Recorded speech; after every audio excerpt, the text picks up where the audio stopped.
to another episode of Uncle on the Couch podcast, man. I'm glad to have y'all here with me. I got a lot to cover today, man. A lot that happened since the last time I done sat down and talked to y'all. So thank y'all for tuning in. Get you something to drink, something to smoke, whatever it is you do. Come kick it on the couch with me. Let's rap a little bit. So get started from me to you. Cheers.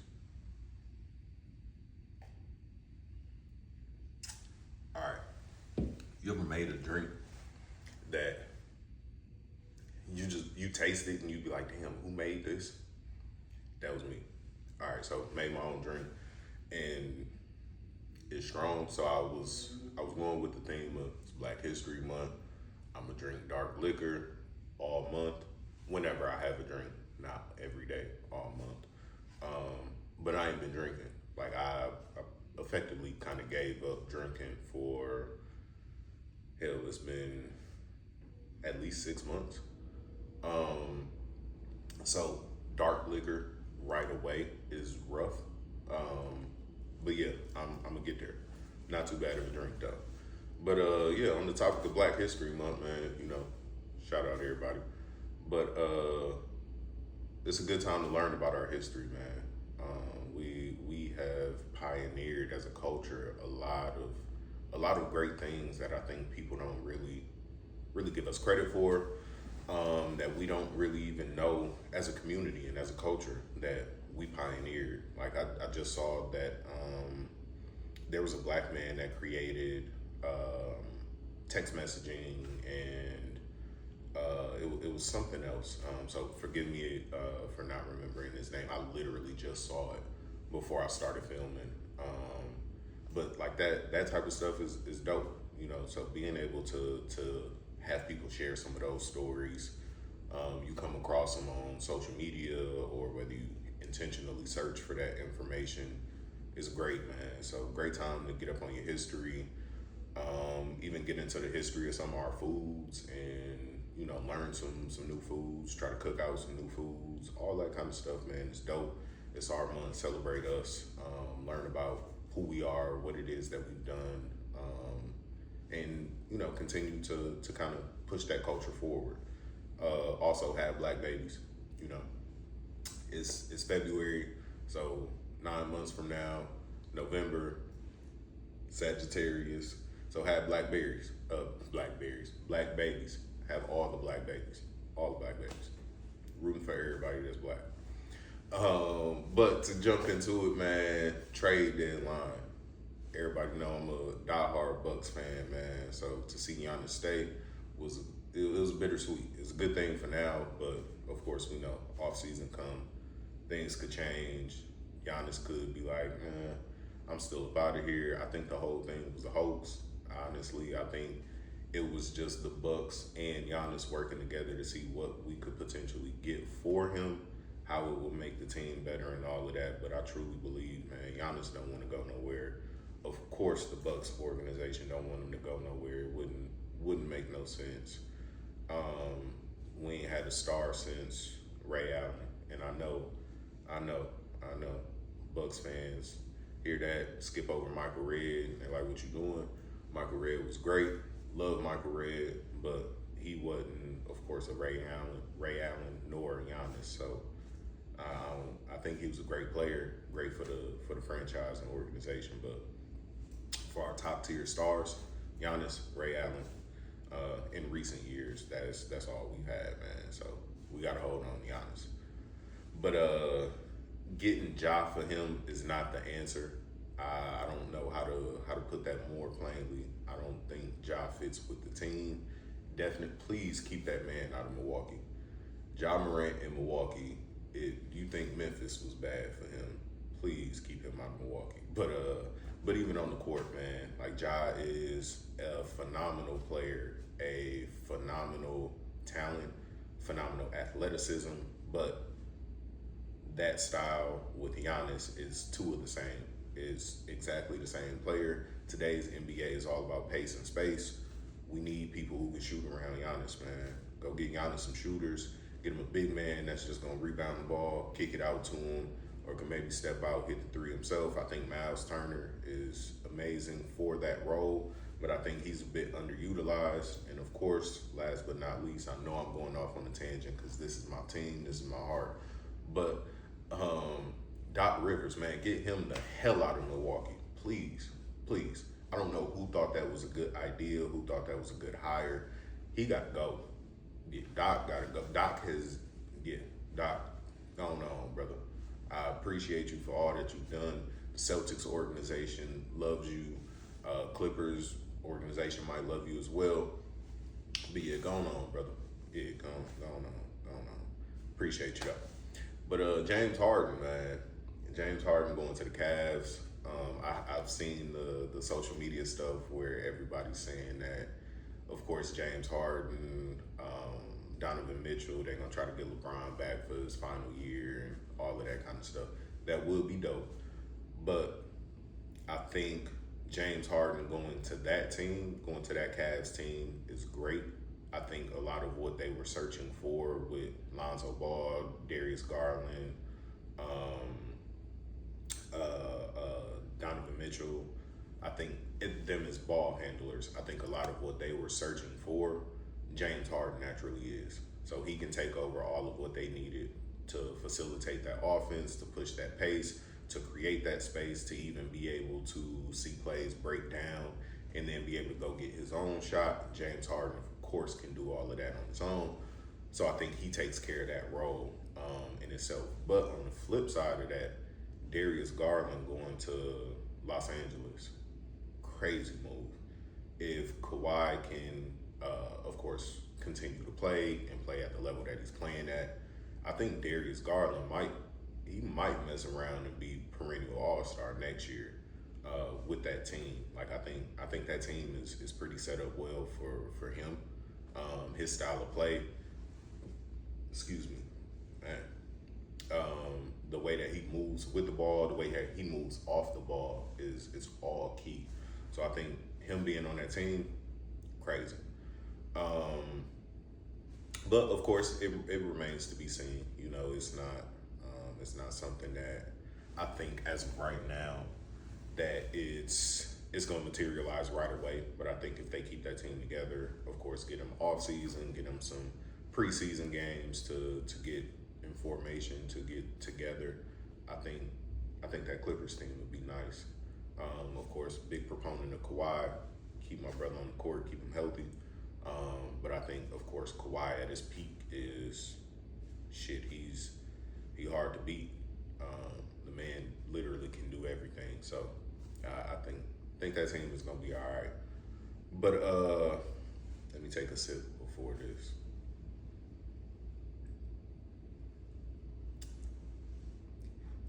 Man,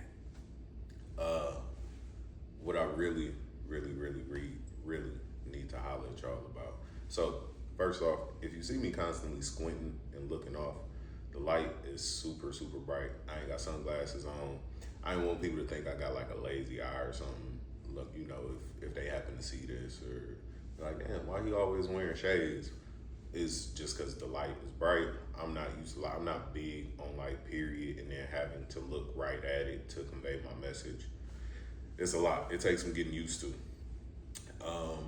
But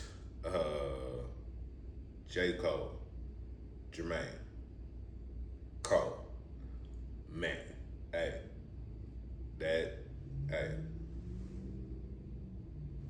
cheers to you, brother. Amazing album, amazing production. I think it's a perfect, delicate mix of a little bit of everything, from the bars, the up tempo, to the relax, to the storytelling, to the messaging. It's amazing. I see a lot of people online not necessarily happy with it. I don't know what they were expecting. I don't know if they're J. Cole fans, but Cole, he done put out some amazing work. This is an amazing body of work. To listen to the lyricism, the layering of the bars, the metaphors, the storytelling is the epitome of what you would expect from a J. Cole album. So if you're a fan, great. If you're not, hey, it's not your cup of tea, but you know, you can turn it off, listen to something else, whatever. Don't really matter. I'm sure J. Cole don't matter, and I don't know him, he don't know me. But amazing album. 2-6, crazy. 2-6 niggas, wow, bitch. Yeah, crazy. Crazy album. What is it? Bounce Road Blues or something like that. The name of the song. Fire. What's the other one? The bass and drums. Yeah, I think it's bass and drums. Don't quote me if I'm wrong, but that song amazing. Like I said, the entire album, front to back, I can just throw it on and just let it play, and I think it's pretty solid. I don't think, of course, it's the rah get out to it. I think a lot of folks was, at least from what I've read online, I think a lot of folks were thinking that album, the fall off, was gonna be GNX. Not gonna happen. If you, of course, you really a fan of either artist, you know for a fact that they gonna stay in their lanes. So J. Cole staying in his lane, still put out an amazing body of work, and I think his core fan base is happy from at least what I've seen. Now, would I have liked to hear more of that mixtape he put out before the album on the album? Of course, man. When honestly, I feel like when J. Cole get in that mode, like that mixtape mode, and he just want to rap, it's hard to do anything with him, man. Like it's really hard to do anything with him. I think he's really that big dog of that big three. If you really want to be real about it, and I'm a fan of all three. I'm not one of them dudes who, oh yeah, well, I'm J. Cole, so I ain't listening to this or whatever, man. I don't know these people at all. I don't know nothing about them. Just genuinely a fan of rap, a fan of their music. So I think just based off his rapping ability, he number one in that big three. Of course, Kendrick is 2, and Mr. Drake is 3. Once again, fan of all three, fan of their music. But I think just for my personal taste and how I listen to music, that's the way that I would kind of rank it. Excuse me, I got something in my eye, or feel like I got something in my eye. I probably don't, but who knows? But yeah, that Cole album, man, I think it was an amazing body of work. Let's see what else we got, man. Of course, Super Bowl Sunday. So I will be 100% transparent and say I fell asleep. So I woke up right at literally as I woke up, Bad Bunny was walking out to the field or to the stage. And that was when I started watching. So halftime performance, I loved it. Of course, I don't speak Spanish, but I was messing with it. I was vibing. I don't really know the songs, but I was in here doing a little 1-2 or something. Like it was smooth. But then, of course, to see people talk about, of course, why he set his stage that way, all of those kinds of things, man, it was very impactful. It was super, super dope to not only see somebody, of course, in that level of history, but then to really be a proponent of their own culture and what it is that they do and how that they do it. It was super, super dope, man. So hats off to Bad Bunny putting off a great performance. Of course, being able to tell a story that way, that was amazing. And I seen that wedding was real. That was on there. Like that's super, super dope. So congrats to those people. Yeah, cheers to y'all. Like that's super dope. Get married at the Super Bowl. I don't think that's ever happened before, or on stage. Like that's super dope. But if it wasn't, of course, cool story, cool show. But if it was real, like man, that's super dope. The husband, your wife has bragging rights on life forever. Like she She has literally a claim no other woman can claim. So you did it right, brother. Cheers to you. Hats off to you. Um, but outside of that, like the actual game, very defensive game. Not what I was expecting at all. At all. I thought the Patriots were going to pull it off. Not a Patriots fan by any means, but the way that they're coached, the way that their system works, I thought that they would be able to pull it off. I know that front seven for Seattle is ridiculous, and clearly they showed it.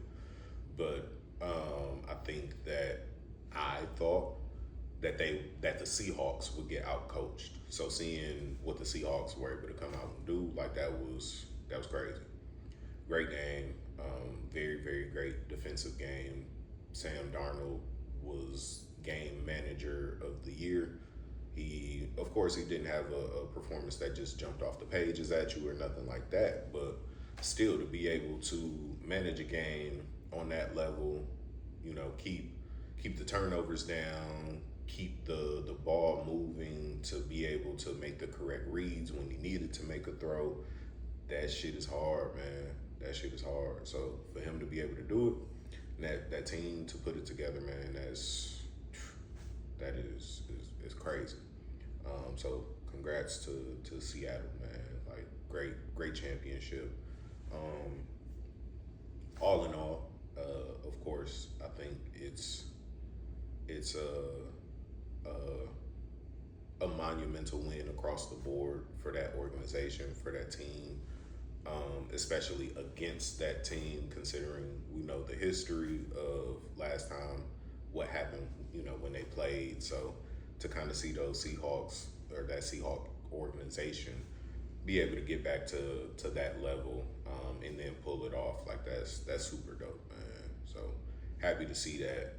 But speaking of that, on that same note, Nike, whoever does the marketing at Nike, whoever comes up with these ideas, whoever's the person that's pitching the ideas, whatever that writer's room looks like, all of that stuff, y'all are amazing. Like, that is okay, so what I'm speaking about is the Nike Revenge commercial with Marshawn Lynch. That was perfectly executed. It was flawless. It was genius, actually. Because what else is going to make that organization be like, yeah, we did it, but not only did we do it, but we got our lick back. Like, y'all took the words right out of their mouths, out of their minds. Like, that's super dope. So to be able to see Nike kind of had that same frame of mind and then want to pull it off, and then be able to, of course, get Marshawn Lynch to do it.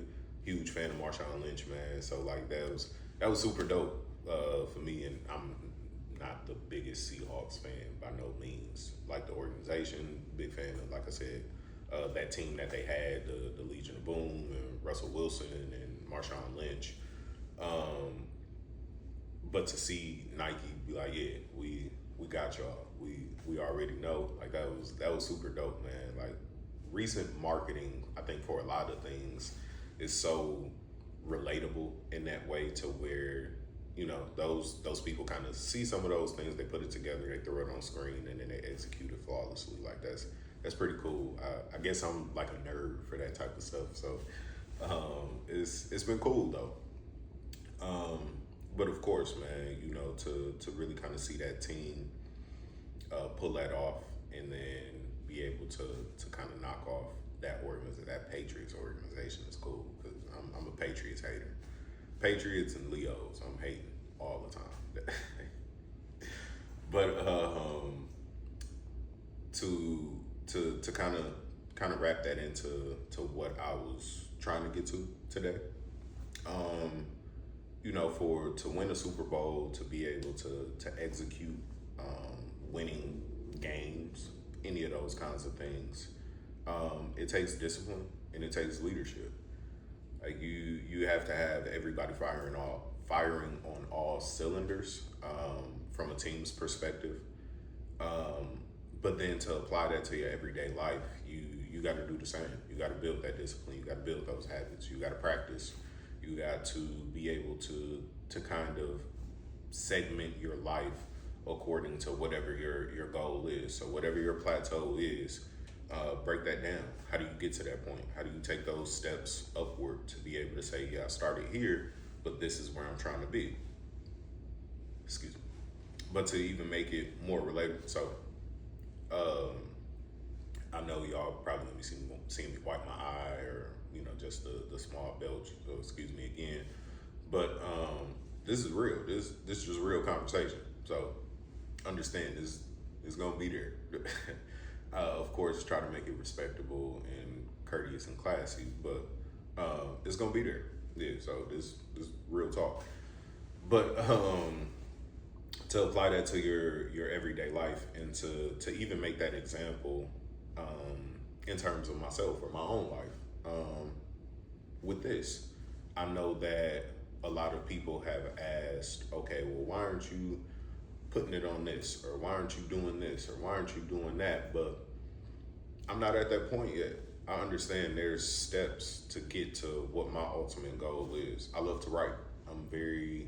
I feel that I'm very good with words. I'm able to not only articulate things very well, but I can put a story together. So this is my introduction to be able to get to that point to where I can get into some of those writers' rooms, or I can get some of these scripts to different people or whatever those things are. But that's how I get to that goal. And of course, had to kind of step out and build that routine, get to a point of being able to do this myself, being able to curate some of these things, being able to write out treatments, all of those kinds of things. So you gotta segment a lot of your life to say, hey, this is part A, and I've graduated part A to get to B, and so on and so forth. But it takes that consistent discipline to be able to do it.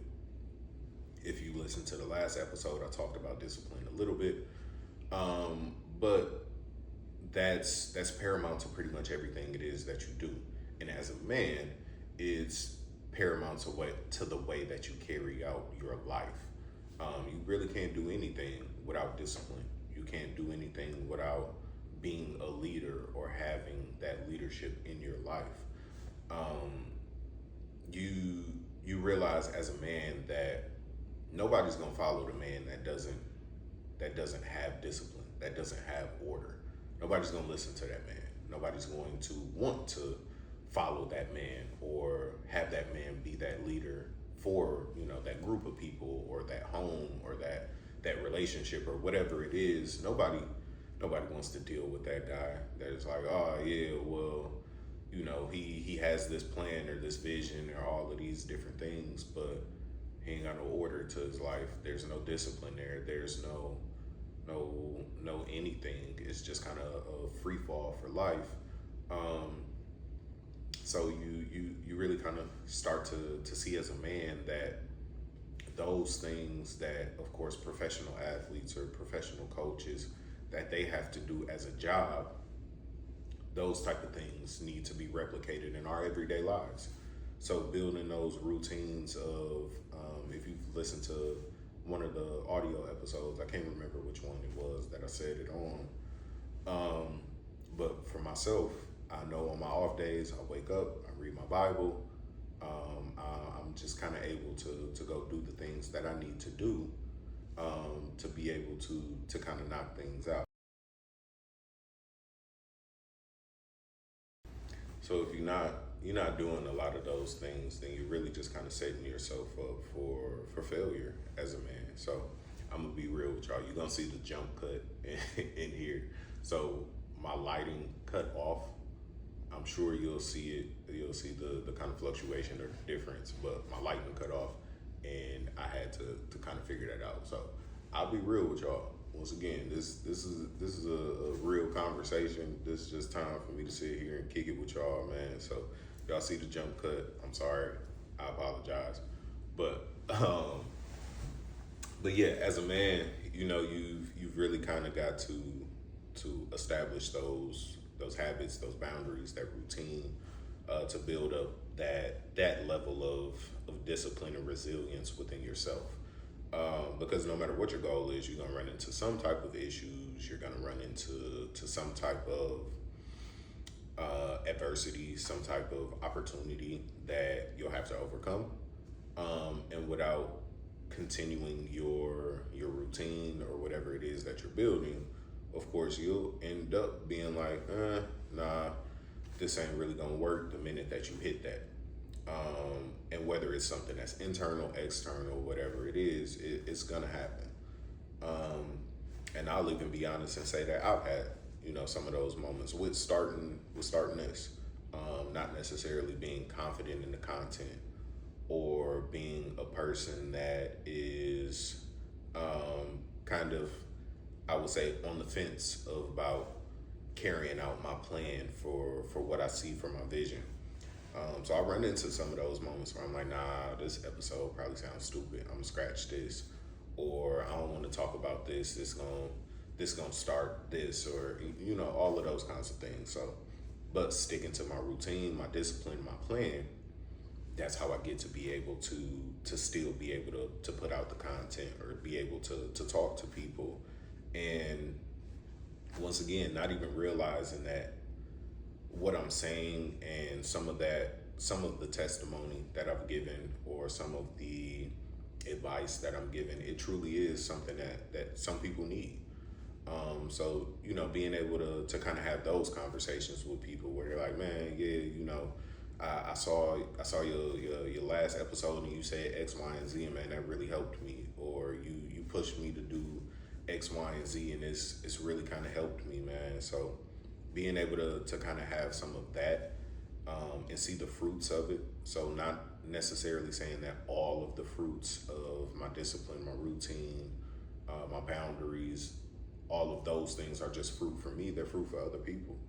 I would liken myself to a vine in that nature, to where people are able to kind of pull some of that fruit off and just be like, hey, I'm learning from you, and I'm no way, no type of scholar, no nothing like that, but I'm able to give from an authentic place to people, and it's really kind of helped some people. So that's what I did this for, and that kind of helps me stick to my routine and my discipline and all of those things, to where when I do get distracted and I'm like, man, I'm moving too slow, or I'm not doing this, or I'm not doing that, I'm still positively impacting a lot of people, and that's ultimately what I want, man. So being able to kind of have some of those moments, to be able to push those, and then make that compare and contrast from, like I said, Super Bowl winning athletes and coaches and all of those kinds of things.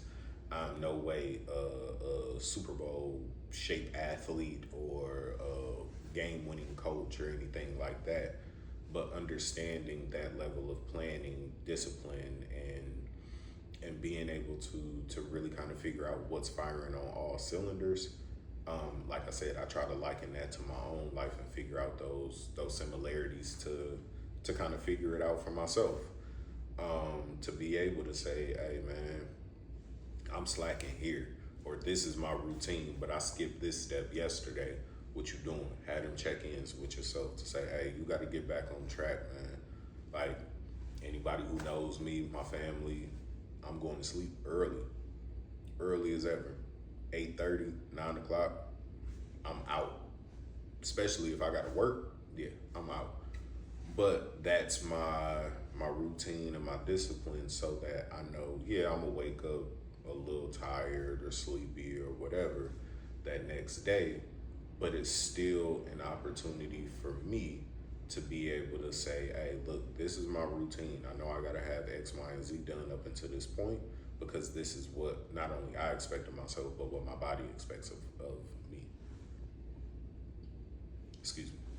So to be able to really kind of stick to that, even when, people laugh at me and call me an old man, which, I'm sure y'all can see all of the gray.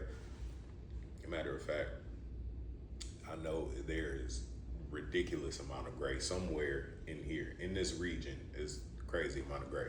Hopefully y'all can't see it, but it's there. and I ain't even that old, but that's life. I ain't tripping. But I'm really committed to this because I'm out here with no haircut, all that being on camera and stuff, which I ain't really tripping. It's cool, but normally the old me, I ain't doing nothing if I ain't got a haircut. I'm hat in the house, do rag, something. But this wasn't even really about that for me. It was no matter what, I'ma stick to my routine. I'ma put out, content that I'm trying to have a more uplifting or elevated conversation or dialogue, but also to be able to say to myself that you focused on the wrong things. You focused on the messenger rather than the message. If you got a message to deliver, go ahead and deliver that. Don't focus on what it looked like or what outfit you wearing or did you get a haircut this week or do you need to go get a haircut? Any of those kinds of things, man, all of that stuff is secondary. And this is me talking to me, even though I'm looking at y'all, I'm talking to myself. All of that stuff is secondary. What really matters is being consistent, being able to stay focused, remain confident, remain prayed up, and be able to focus on what God is calling you to do and what He's not only positioned you to do, but equipped you to do. That's the focus. So stay there, stay centered there. Everything else is gonna fall in place, man.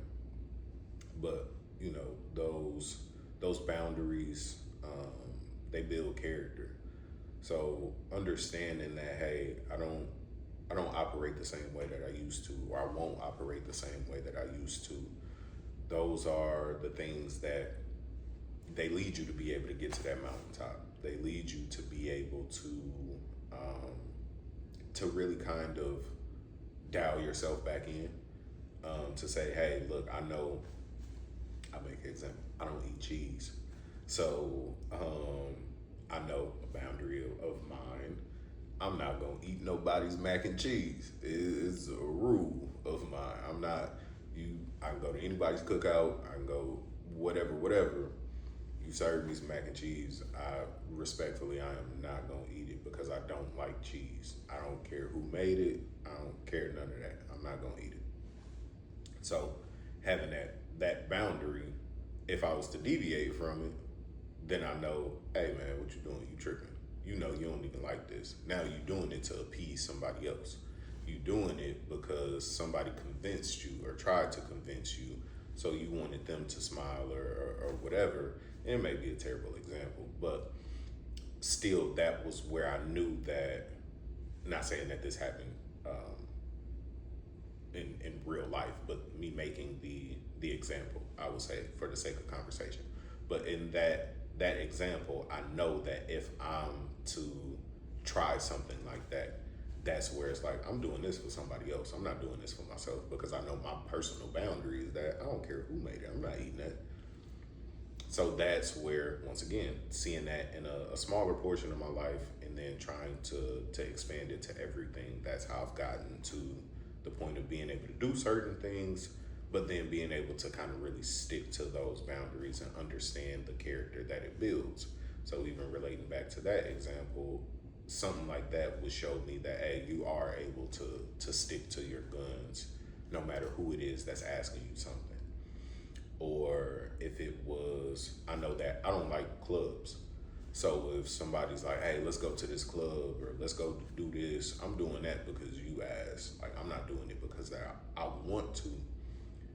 But being able to say no, it's still me reminding myself that, yeah, you don't even like this. You don't want to operate in those ways. And I'm not down on anybody who wants to go to clubs, have fun, live your life the way you want to live it. But that's that key. Live it the way that you want to live it. And if you're going to live it in a way that's positive, that's changing, that's different from whatever your norm was, you got to stick to whatever those boundaries are, or even figure out what those boundaries are. a lot of times people don't understand what boundaries really are, what they mean. I've found most people can relate to a boundary when it comes to someone else, the toxic situation, or the woman or man that you were talking to that you don't want to deal with no more. You can have that boundary to say, yeah, I ain't never talking to you again. But you ate 7 chocolate chip cookies yesterday and you could have told yourself no after the second one. You didn't have that boundary to yourself.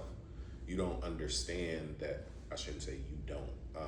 A lot of people choose not to reel themselves in, or take heed to their own boundaries because it's themselves. Anybody can have a boundary, of course, for other people, but having one for yourself, that's where a lot of us lack. So do that work. Look within. Have those conversations with yourself to say, hey man, look, you slipping here. You're doing this different. You need to be doing this different. All of those things kind of matter, or not kind of, they do matter. Everything matters, especially when you're putting together something like that. So what you see, what you eat, all of those things matter. Every single one of them, they matter. So take it all into consideration. Build that structure for yourself. If you want to continue to see yourself elevate and escalate, there's nothing wrong with saying, hey, or writing out what my plan is and saying, hey, look, I'm not going to be able to get to the 6th point in this plan until I do the first one. But the first one is going to take me 2 months. It's going to take me 3 months to be able to get through that before I'm able to get to step 2. There's nothing wrong with that. That's your life. It is 100% your life, and you're going to find the people who are going to support you. You're going to find the people that God placed in your life to help your destiny. You're going to find the people that will cheer you on even if they have nothing to contribute. There's nothing wrong with that. So build it all for yourself. It'll all come over time. Continue to invest in yourself in those ways. And then, of course, as I've said before, watch what you ingest, what you digest, whether it be food, what you're viewing, what you're speaking, what you're thinking, what you're hearing. J. Cole had a line on his album, be careful of the devil and the melodies that you hum. That's real talk right there. Like, we don't realize a lot of times what we hear and how it impacts us, how it will change our frame of mind. And this isn't just music. Somebody can be telling you the same thing all of the time. Somebody can tell you you're a failure all the time, and you start to be like, damn, well, the one time I did something wrong, maybe they are right. Maybe I am a failure. You tell somebody they're irritating all the time, and eventually they're gonna be like, well, damn, I'm always irritating this person. Don't listen to any of those things. People are hurt. People don't understand themselves enough to be able to look within or have that conversation in the mirror and forgive and be able to heal themselves, to be able to not give that to anybody else, but then for your own sake, to be able to really ignore a lot of that and understand that you're loved, you're cherished, you are powerful, you are a force to be reckoned with. Those are the things that you need. Nobody else can give you that. You'll be able to find that. You'll be able to showcase that. And once again, those people who not only see that, but they're willing to invest in that, they'll come. Of course, similar to the way that I spoke about being a Super Bowl champion, and getting to that point, those teams, of course, pick up fans up until that game. Super Bowl game, there's only 2 teams. Those are the 2 best teams. So those are the teams that naturally, you only got 2 to choose from when you get to that point. They've picked up fans to that point to say, yeah, well, week 1, I wasn't a believer in the Seahawks. But the Super Bowl, hey, yeah, I think they can do it. Not saying me specifically, but that's where, like I said, you can kind of see that same similarity or that pathway. But yeah, man, I think a lot of that is where I've seen myself fall or fail. Um, but it's all about how you recover from it. What are you doing to recover from it? What are you feeding yourself to be able to get stronger? To even if you run into that same wall again, you can run through it now. So that's a little of my spiel and my motivation for today, man. So once again, I try not to keep y'all for too long, man. So I appreciate y'all for stopping by. Once again, if you liked, you shared, you subscribed, you told somebody, I wholeheartedly appreciate it, man. 'Cause I'm just trying to get a decent message out to people. So I appreciate each and every one of y'all, even if you took 30 seconds or you took 2 minutes or you took 30 minutes or whatever. I appreciate you. Thank you for your support. Other than that, man, I ain't really got too much else for y'all, but stay black. Thank y'all. Peace.